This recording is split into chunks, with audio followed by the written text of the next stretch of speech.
Uno quería ser presidente, el otro prefería que casi nadie lo vea. Uno declaró la guerra al Estado, el otro construyó un imperio en las sombras. Esta es la diferencia entre Pablo Escobar y el Mencho. Con la reciente caída de Nemesio Ceguera Cervantes y los acontecimientos posteriores a su muerte, pensé en la magnitud del imperio que este tipo había formado. Y por alguna razón se me vino a la mente, ¿por qué no compararlo con Pablo? Ambos construyeron un imperio, pero ¿por qué el de Mencho sobrevivirá a su muerte, pero el de Pablo no? Así que vamos a realizar un comparativo entre los dos capos teniendo en cuenta varios puntos claves de su vida para comprender el por qué la rápida muerte del cartel de Medellín y la permanencia del CJN. Nacido en 1949 en Antioquia, Colombia, siendo el segundo de 7 hijos de una familia humilde y campesina, a mediados de los 60, esta familia decide mudarse a Medellín para darle unos mejores estudios a sus hijos. Testimonios de conocidos dicen que en esa época Pablo ya destacaba por su ambición y capacidad de hacer negocios. Aquí ya soñaba con ser presidente de Colombia. Sin embargo, comenzó a adentrarse rápidamente en el mundo del crimen. Y aquí hizo una promesa, que quién sabe si la cumpliría o no. Si a los 30 años no tengo $1.000.000, es suicidio. Por otro lado, el Mencho, nacido en 1966 en una comunidad rural de Michoacán, con una familia de escasos recursos dedicada a la producción agrícola. Debido a sus limitaciones familiares, tuvo que abandonar la primaria para incorporarse a labores agrícolas y a sus 14 años ya comenzó a trabajar como vigilante de plantaciones de hierbita. Y posteriormente, a sus 20 años, migró hacia los Estados Unidos, donde en 1986 fue arrestado por cargos relacionados con drogas, junto con su hermano Abraham. Ambos fueron detenidos por policías encubiertos en un bar de San Francisco. A finales de los 70 se funda el Cártel de Medellín, el cual en muy poco tiempo pasaría a controlar más del 80% de la producción mundial de cocaína y el 60% del mercado ilícito al día, llegando a enviar unas 15 toneladas de droga al día desde Colombia hacia otras partes del mundo. Esto se traducía a una ganancia aproximada de 100 millones de pesos al día. Toda esta estructura creada por Pablo y su cártel solo fue posible gracias a las débiles instituciones colombianas y al apogeo de la cocaína en los Estados Unidos. El Mencho trabajó para el cártel de Milenio del cártel de Sinaloa, pero en 2010 su jefe, Nacho Coronel, muere.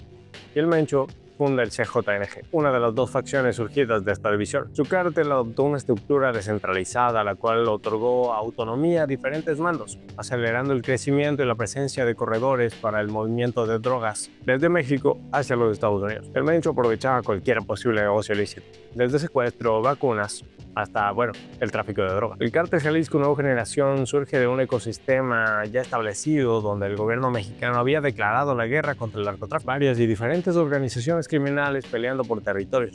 Sin embargo, quien logró apoderarse de todo y quien perfeccionó el modelo fue el Mencho. Pablo construyó el negocio desde cero en un país débil institucionalmente.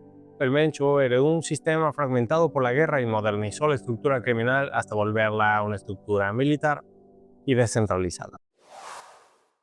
Pablo era un hombre que necesitaba ser visto y con su influencia hasta llegó a ingresar al Congreso colombiano como suplente. Ese fue su primer paso, pues desde niño su objetivo fue llegar a ser presidente de Colombia. Pero para lograrlo necesitaba limpiar su imagen, realizando por un lado obras de caridad y por el otro dando bala a sus contrincantes políticos. Tanto así que uno de los crímenes que cometió fue el atentado de la Bianca 203.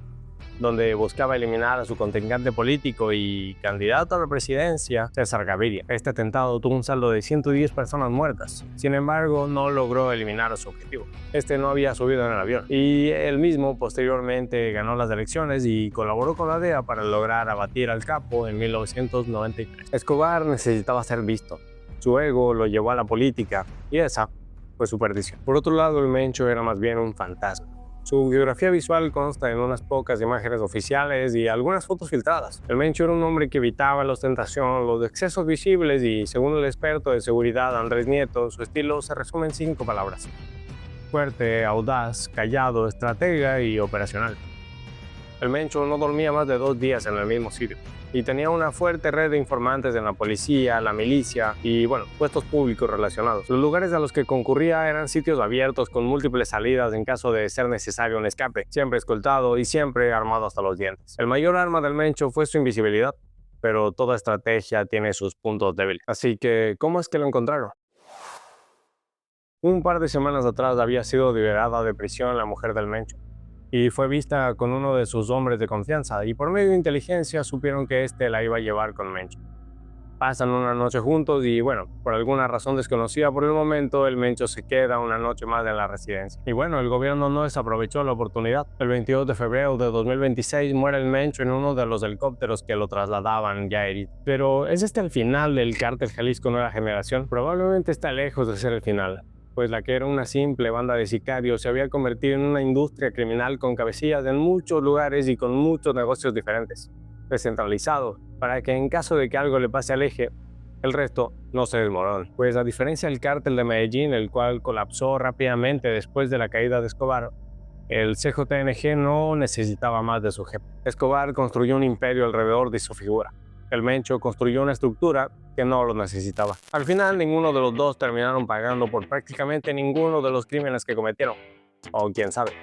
Pero lo que sí seguro es que ninguno de los dos se ganó un boleto al cielo. En este video no se busca ni justificar ni glorificar los actos de ninguno de los capos, sino más bien comparar algunos de los puntos clave de sus vidas. Así que bueno, eso es todo por hoy. Traté de hacer este video un poco antes, pero realmente en la actualidad hay una cantidad de noticias importantes que me gustaría comentar, pero no sé ustedes. A mí no creo que me agrade tanto vivir en una época histórica como la que estamos viviendo. Y bueno, eso es todo por el día de hoy. Espero que les haya gustado el video. Recuerden comentar si hay algún aspecto importante que me haya saltado. Denle like y suscríbanse si les está gustando este tipo de contenido. Y bueno, que tengan un excelente día. Chao, chao.